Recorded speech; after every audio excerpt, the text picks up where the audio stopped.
Hello students, Amrit Diksha আন্দোলন যেহেতু ইতিমধ্যে হৈ গৈছে আৰু বহুতো আমি প্ৰি ফাইনাল এক্সামৰ আমি দেখা পাইছো যে এসএ আহিছে ইয়াৰ পৰা ৰিপৰ্টও আহিছে বা ইয়াৰ আমাৰ হায়াৰ সেকেন্ডাৰী ক্ষেত্ৰতো চাব পাৰা তোমালোকে তাতো হয়তো পেৰাগ্ৰাফ বা আৰ্টিকেল লিখিব আহিব পাৰে তো ইয়াত আমি থুলমূলকৈ আলোচনা কৰিম গোটেইখন বুজাই দিম তোমালোকক যাতে ইজি হয় তোমালোকক মনত ৰখাত তেন্তে ষ্টাৰ্ট কৰোঁ ফাৰ্ষ্টতে আছে introduction the Amrit Diksha Andolan started by Assam government in 2023 to অমৃত দিক্ষা আন্দোলন অসম চৰকাৰৰ দ্বাৰা আৰম্ভ কৰা হৈছিল 2023 চনত is a great effort to protect the environment এইটো আৰু মানে প্ৰকৃতি সংৰক্ষণৰ ক্ষেত্ৰত খুব এটা ডাঙৰ এফৰ্ট আছিলে it began on June 8 2023 led by CM Shri Himanta Biswa Sarma তো এইটো জুন 8 2023 পৰা আৰম্ভ কৰা হৈছিলে আৰু আৰম্ভ কোনে কৰিছিলে CM আমাৰ মুখ্যমন্ত্ৰী হিমন্ত বিশ্ব শৰ্মাই with the goal of planting 1 billion seedlings and 1 crore saplings promoting a green revolution in the state তো এটো কি কৰিব কিহৰ কাৰণে কৰিছিলে যাতে 1 crore saplings মানে গছপুলি ৰুৱাৰ কাৰণে এটো আন্দোলন কৰা হৈছিলে promoting a green revolution in the state যাতে এটা হিউজ বিপ্লৱ গঢ় দি তুলিব পাৰে অসমত এটা হিউজ বিপ্লৱ গঢ় দিয়াৰ উদ্দেশ্যে এই মানে যোনটো আমাৰ আন্দোলন বুলি কৈছো কিন্তু আন্দোলন নহয় একচুয়ালি মানে পৰিকল্পনা বুলি ক'ব পাৰো তো সেই পৰিকল্পনা হাতত লৈছিল ইয়াৰ পিছত আছে objective the main aim of the অমৃত দিক্ষা আন্দোলন is to make Assam environment sustainable and green তো ইয়াৰ মূল উদ্দেশ্য কি আছিল যে অমৃত দিক্ষা আন্দোলনৰ যে ইয়াৰ অসমৰ যোনটো এনভাইৰনমেন্ট আছে আমাৰ যোনটো পৰিৱেশ আছে এটো বহনক্ষম কৰি তোলা আৰু সেউজ কৰি তোলা planting 1 crore seedling is not only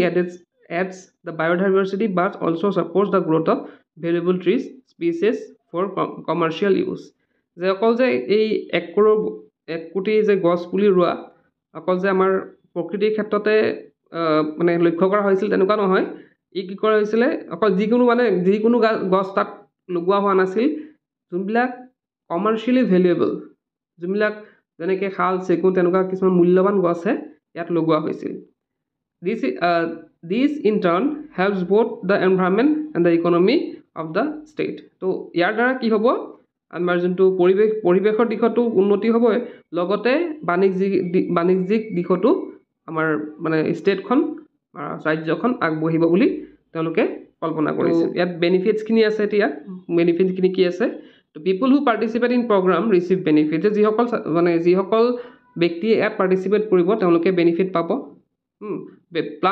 planters can get a financial grant of 100 from the state government when they plant a seedling and share a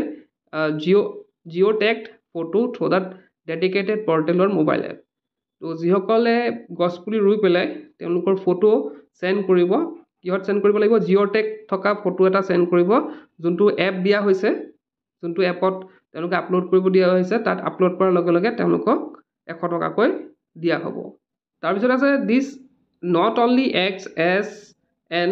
incentive but also actively involves citizen in the effort to make the state greener তো এইটো incentive দিয়াৰ উদ্দেশ্যে কৰা নহয় বা পুৰস্কৃত কৰাৰ উদ্দেশ্যে এই পৰিকল্পনা হাতত লোৱা নাই ইয়াৰ পৰিকল্পনাৰ মেইন উদ্দেশ্য হৈছে যাতে মানুহখিনি এক্টিভলি ইয়াত পাৰ্টিসিপেট কৰক যাতে সকলোৱে গছপুলি ৰুওক আৰু আমাৰ ৰাজ্যখনক আৰু সেউজ কৰি তোলক The programs focus on both environmental conservation and economic growth make it a win-win for participants তো ইয়াতে কি কৈছে যে অকল ইয়াত পৰিৱেশিক উন্নতিৰ কথা চিন্তা কৰা নাই ইয়াত আমাৰ যোনটো বাণিজ্যিক উন্নতি আছে তাতো চিন্তা কৰা হৈছে আৰু গতিকে যিসকল ইয়াত পাৰ্টিসিপেট কৰিব তেওঁলোকে দুই ফালৰ পৰা অৰ্থনৈতিকভাৱে হওক বা পাৰিৱেশিক ফালৰ পৰা হওক দুফালৰ পৰা তেওঁলোকে জয়লাভ কৰিব মানে তেওঁলোকৰ ভাল হ'ব তো ইয়াতে কনক্লুজনত দিছে সামৰণি in conclusion the Amrit Diksha Andolan is a promising step towards greener future in Assam তো সামৰণিত কৈছে যে অমৃত দিক্ষা আন্দোলনে কি কৰিব এটা প্ৰমিস কৰি থৈ যাব এটা সংকল্পবদ্ধ কৰিব যাতে আমাৰ ফিউচাৰটো অসমৰ যোনটো ভৱিষ্যত আছে সেইটো কি হ'ব লাগে হিউজ হোৱাত তেওঁলোকে এইটো পৰিকল্পনা সহায় কৰিব it is unique approach offering both environmental and financial rewards এইটো এটা মানে ইউনিক এপ্ৰ'চ হয় যোনটোৱে কি কৰিব প্ৰাকৃতিক লগতে ফাইনান্সিয়ালও মানে পুৰস্কৃত কৰিব মানে বাণিজ্যিকভাৱেও পুৰস্কৃত কৰিব has gained attention and participation while the ₹100 may seem small the impact multiplies when many people take a part. তো দেখিবলৈ লাগিছে যে 100 টকাটো খুব এটা সৰু এমাউণ্ট, কিন্তু যেতিয়া সকলোৱে ইয়াত পাৰ্টিচিপেট কৰিব ইয়াৰ লগত কি হ'ব, মাল্টিপুল হৈ যাব। যোনটো তেওঁলোকৰ ৰিৱাৰ্ডছটো আছে 100 ৰুপিজ, সেইটো মাল্টিপুল হৈ গৈ থাকিব। যিমান গছ ডাঙৰ হ'ব ইমান মাল্টিপুল হৈ থাকিব। ইয়াৰ পিছত লিখিছে as the initiative gains momentum it leaves a lasting positive impact on Assam environment promoting a shared responsibility for a sustainable and balanced future. তো এই ইনিচিয়েটিভটো যদি এইটো পৰিকল্পনা যেতিয়া সফল হ'ব তেতিয়া কি হ'ব, এইটো এটা বহুত দিনলৈকে এইটোৰ ইম্পেক্ট থাকি যাব। ইয়াৰ প্ৰভাৱটো বহুত দিনলৈকে থাকি যাব আৰু এইটোৱে কি হ'ব, আমাৰ পৰিৱেশটো বহনক্ষম কৰিব, লগতে আমাৰ ফিউচাৰটো বেলেঞ্চ কৰি ৰাখিব। তো এইখিনি আছিলে অমৃত বৃক্ষ আন্দোলনৰ মূল কথাখিনি। তো এইখিনি তোমালোকৰ যেতিয়া এছে আহিব, এছেও তোমালোকে এইখিনি কথা লিখিব পাৰা। লাগিলে আমাৰ যদি আৰ্টিকেলো আহে বা যদি পেৰেগ্ৰাফো আহে এইটোৰ ওপৰত, তোমালোকে এইখিনি কথা যদি ভালদৰে লিখিব পাৰা, মই ভাবোঁ যে তোমালোকৰ যিমান নম্বৰ থাকে তোমালোকে এইখিনি পাবলৈ সক্ষম হ'বা। তেন্তে এইখিনি আছিল আজিৰ ভিডিঅ'টোত। আজিৰ ভিডিঅ'টোতে শেষ কৰিলোঁ। কিপ ৱাচিং।